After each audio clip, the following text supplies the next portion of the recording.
마땅한 공중 화장실을 찾을 수 없는 일, 곳곳에서 거대한 조형물과 마주치는 일, 혹은 시장에서 시장, 애시창, 이 술잔 속 물고기를 통째로 삼키는 장면을 보게 되는 일까지. 벨기에는 정말 다양한 기이한 일들이 존재하는 나라입니다. 수세기에 걸쳐 이 나라는 독특한 전통과 신비로운 풍습을 쌓아왔고, 이는 복잡하면서도 매력적인 문화유산으로 남아 있습니다.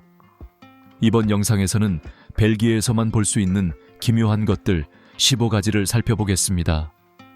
역사 깊은 축제부터 독특한 음식 문화까지, 벨기에는 여러분을 놀라게 하고 즐겁게 할 요소들로 가득합니다. 3000개의 성, 아름다운 성 사진을 찍고 싶거나 많은 비용을 쓰지 않고 유럽의 다양한 성들을 방문해 보고 싶다면, 성들이 몇 킬로미터 간격으로 이어져 있는 벨기에가 바로 그 적합한 장소입니다. 벨기에는 다양한 형태와 역사적 배경을 지닌 성들이 매우 풍부합니다. 벨기에를 찾는 여행객들은 나라 곳곳에 흩어져 있는 수많은 고성, 구챈과 요새를 보고 놀라움을 감추지 못합니다. 벨기에는 전 세계에서 단위 면적당 성의 밀도가 가장 높은 나라로 기록되어 있습니다. 관광객들은 하루에 5개가 넘는 성을 둘러보며 벅찰 정도지만, 그만큼 특별하고 잊을 수 없는 경험이 됩니다. 이 성들의 건축 양식은 중세시대의 고성부터 화려한 르네상스 양식까지 매우 다양합니다. 돌로 지어진 웅장한 외관, 그림과 조각으로 가득한 정교한 실내 장식들은 마치 동화 속에 들어온 듯한 분위기를 자아냅니다. 벨기에는 수세기를 거친 중세성부터 웅장한 르네상스 양식의 성까지 다양한 형태의 고성이 존재합니다. 겐트의 그라번스틴 성, 브뤼셀의 라켄 성, 아르덴 지역의 부용성 등 유명한 성들은 매년 수백만 명의 관광객을 끌어모읍니다. 벨기에 곳곳에 자리한 이 많은 성들은 이 나라의 풍부한 문화유산과 역사적 의미를 잘 보여주며 유럽 문화와 유산 형성에 중요한 역할을 하고 있습니다. 높은 이혼율, 앞서 언급했듯 벨기에 남성들은 매력적인 면이 많지만 결혼 생활은 대부분 파탄에 이르는 경우가 많습니다. 벨기에에서 이루어지는 결혼의 71%가 결국 법정으로 가게 됩니다. 매년 약 32,000명의 벨기에인이 이혼을 신청합니다. 즉, 이 나라에서 죽음이 우리를 갈라놓을 때까지 라는 서약을 지키는 결혼은 전체의 약 3분의 1에 불과합니다. 가톨릭 교회의 영향력이 약해진 것이 벨기에의 이혼율 급증에 영향을 미쳤다는 의견도 있습니다.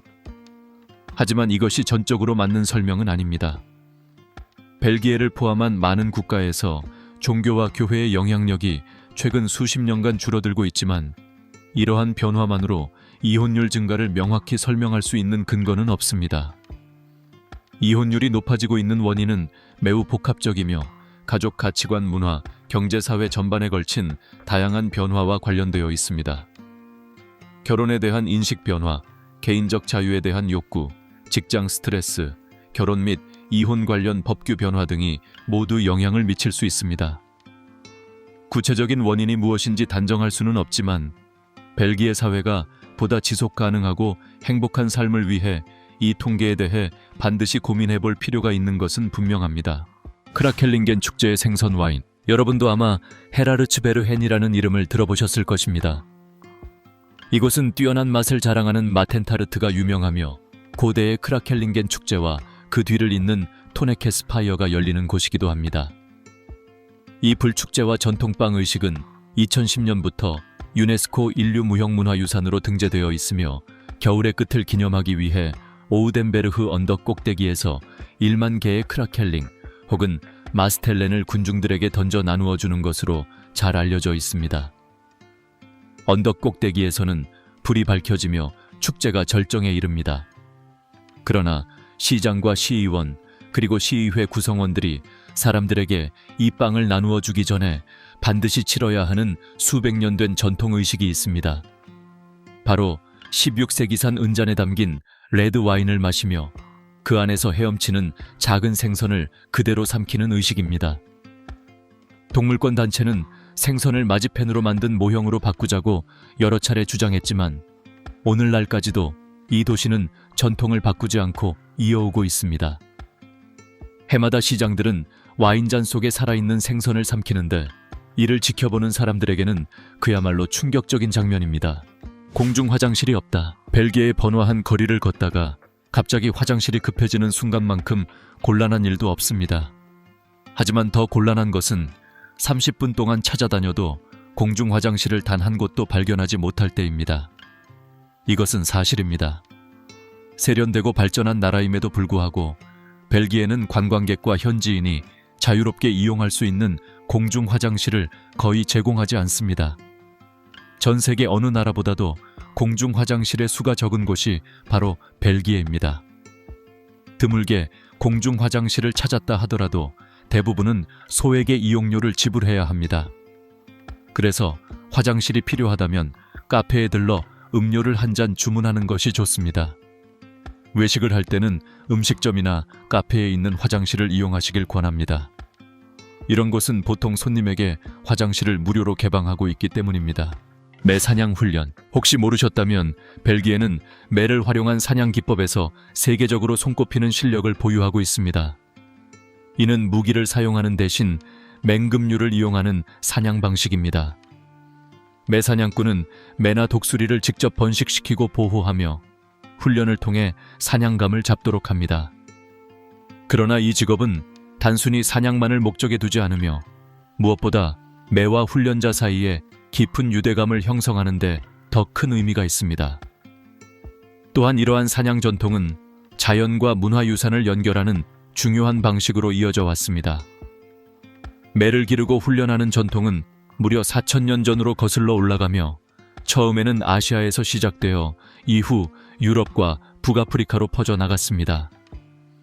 벨기에에서는 매사냥 훈련이 14세기와 15세기에 브라방트 공작을 위한 훈련 활동으로 자리 잡았습니다. 오늘날에도 이 전통은 특히 왈롱 지역에서 이어지고 있습니다. 다만 많은 비판도 있어 현재의 매사냥꾼들은 사냥보다 가족과 함께하는 동반자로 매를 키우는 경우가 더 많습니다. 맥주의 나라, 맥주를 사랑한다면 벨기에는 여러분에게 천국과도 같은 곳입니다. 수백 가지의 수제 맥주가 있어 병에 담긴 일반 맥주에서는 절대 느낄 수 없는 독특한 맛을 다양하게 즐길 수 있습니다.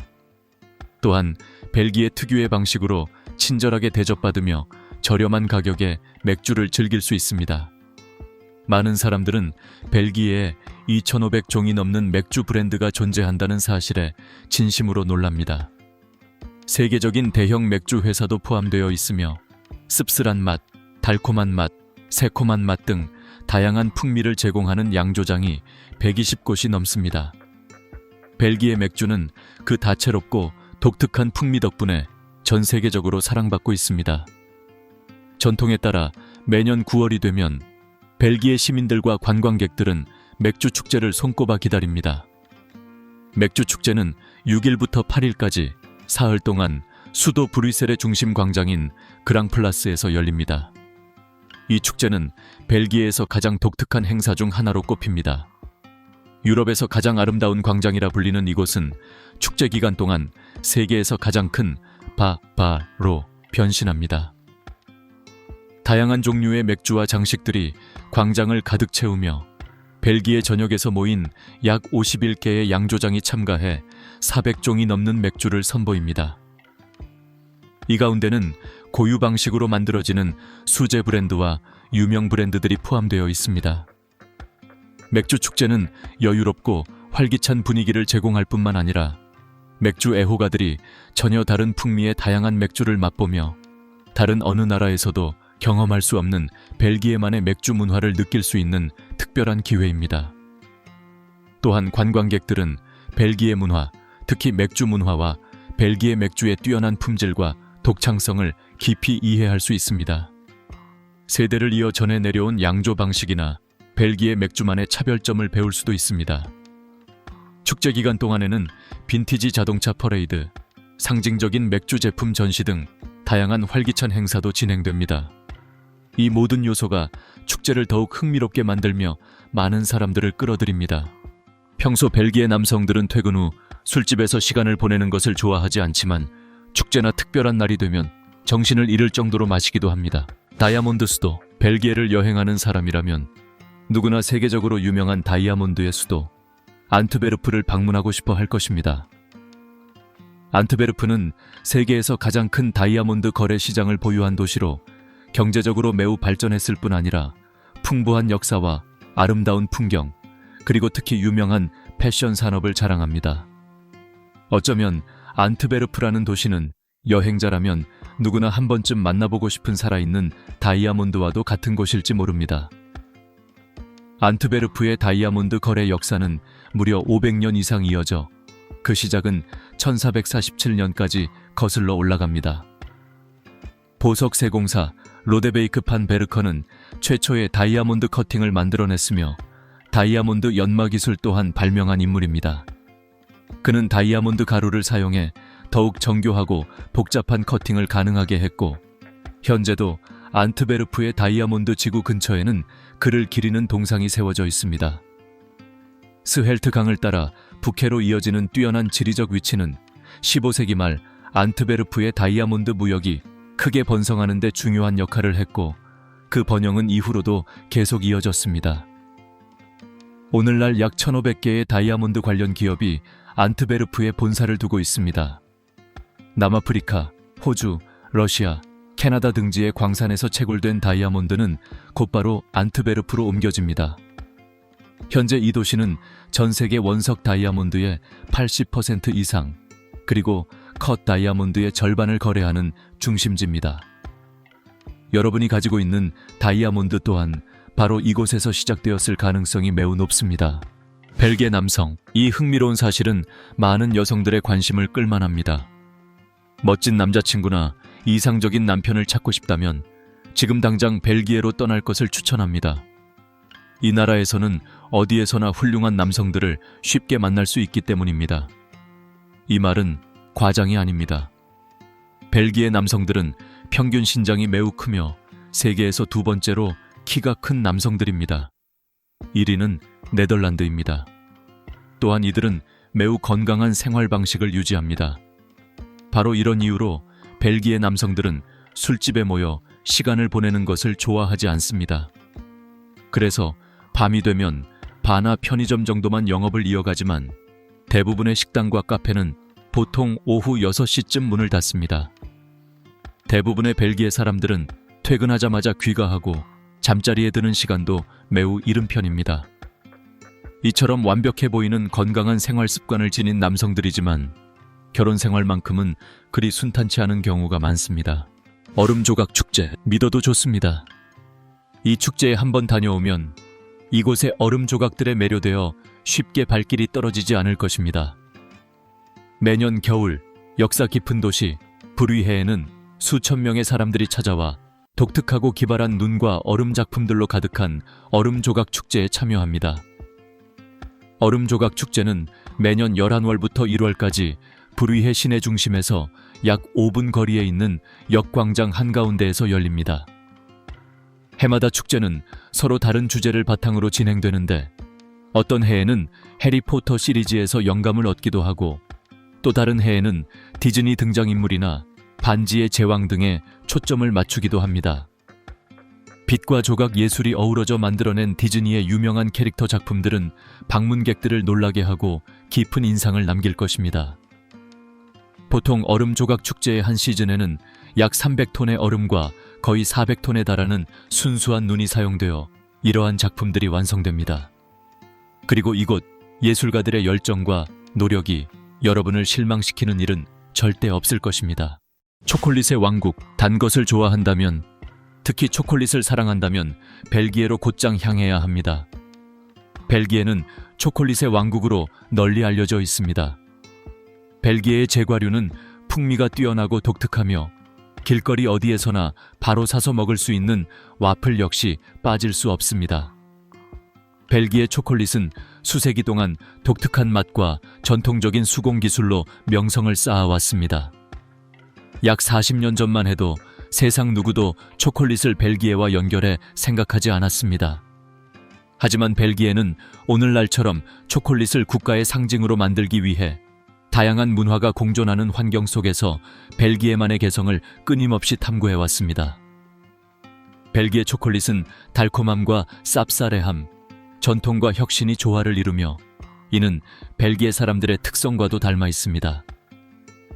벨기에 초콜릿이라는 이미지는 오늘날 스위스, 금융과 시계처럼 하나의 국가 브랜드가 되었습니다. 벨기에 사람들은 자국민을 위한 초콜릿과 관광객을 위한 초콜릿이 각각 따로 존재한다고 말하곤 합니다. 벨기에의 수도 브뤼셀에서는 중심 광장 인근과 오줌 싸개 동상 주변에서 관광객들이 기념품으로 초콜릿을 쉽게 구입할 수 있습니다. 당신이 공격을 당했을 때 무엇을 입고 있었습니까? 전시회. 아마 제가 들어본 전시회 중 가장 충격적인 내용일 것입니다. 제목만 보면 정말 터무니없고 수많은 의문을 불러일으키지만 벨기에 정부는 이 전시회를 개최하기로 결정했고 이는 공동체에 매우 큰 의미를 남겼습니다.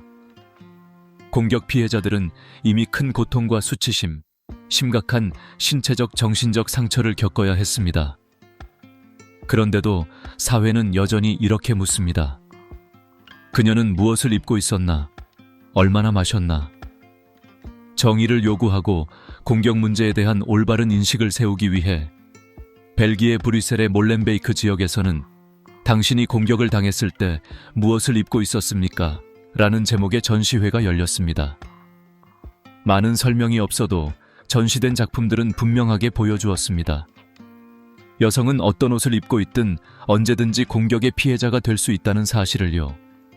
현실에서는 여전히 말도 안 되는 편견이 존재하며 피해자와 그들의 옷차림을 탓하는 시선이 사라지지 않고 있습니다. 당신이 공격을 당했을 때 무엇을 입고 있었습니까? 전시회에서는 피해를 겪은 여성들이 실제로 입고 있던 18벌의 옷이 공개되었습니다. 노출이 있는 옷부터 몸을 완전히 가리는 옷까지 다양했습니다. 벨기에 정부는 누군가가 어떤 옷을 입었는지가 공격의 원인이 아니라는 점을 사회에 분명히 알리고 싶었습니다. 이제 더는 피해자를 비난하지 말자는 메시지를 전한 것입니다. 동성 결혼. 이 나라는 LGBTQ+ 구성원에게 가장 좋은 나라 중 하나라고 생각합니다. 이들은 존중받고 동등하게 대우받으며 심지어 교회에서 결혼식을 올릴 수도 있습니다. 동성 간의 관계, 성전환자 권리, 그리고 전반적인 LGBTQ+ 권리는 유럽과 세계에서 가장 진보적인 수준으로 평가받고 있습니다. 동성애는 1795년에 이미 비범죄화되었고 2000년에는 동성 파트너십이 법적으로 인정되었습니다. 이어 2003년 벨기에는 세계에서 두 번째로 동성 결혼을 합법화하였으며 2006년에는 동성 부부의 입양도 완전히 허용하여 이성 부부와 동등한 권리를 보장했습니다. 또한 2003년에는 고용, 주거, 공공 및 민간시설 이용 등에서 성적 지향을 이유로 한 차별을 금지하는 법이 제정되었습니다. 벨기에는 세계에서 가장 LGBTQ+ 친화적인 나라 중 하나로 자주 언급되며 최근 여론조사에서도 대다수의 벨기에 국민이 결혼 평등과 동성 입양을 지지하는 것으로 나타났습니다. 행복한 삶과 사회적 인정, 그리고 존중을 원한다면 벨기에는 충분히 고려해 볼 만한 나라일 것입니다. 2명의 산타. 벨기에와 네덜란드의 아이들은 크리스마스가 오기도 전에 수많은 선물을 가져오는 성 니콜라스를 맞이할 때 늘 큰 행운을 느낍니다. 신터클라스로 알려진 이 인물은 일종의 두 번째 산타라고 할 수 있으며 그의 돕는 이인 블랙 피트는 단 하룻밤 동안 모든 집을 방문해 한 해 동안 모범적으로 지낸 아이들에게 보상을 줍니다. 그리고 12월 6일 아침 아이들은 데신트에게 미리 부탁했던 선물을 받으며 잠에서 깨어납니다. 최근 몇 년 동안 굴뚝을 오르내리며 생긴 그을음을 표현하기 위해 얼굴을 검게 칠한 블랙피트 캐릭터를 둘러싼 논란이 있기는 하지만 신터클라스 전통은 여전히 벨기에에서 많은 사랑을 받고 있습니다. 간단히 말해 벨기에의 아이들은 서로 다른 2명의 산택에서 선물을 2번 받는 셈입니다. 이 비밀을 아이들에게 말하지는 마세요. 크리스마스마다 벨기에 가자고 조를지도 모르니까요. 기묘한 새해 풍습. 새해를 맞이하는 방식은 나라별로 다양하지만 어디에서나 공통으로 담겨있는 핵심은 사랑하는 사람들과 함께 보낸다는 기쁨입니다.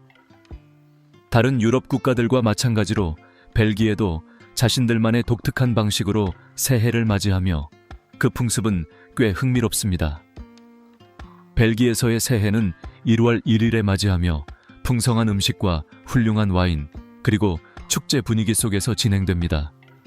새해는 벨기에에서 가장 중요한 축제 중 하나로 여겨집니다. 곳곳에서 활기찬 춤판이 열리고 대부분의 식당과 많은 사람들로 가득 찹니다.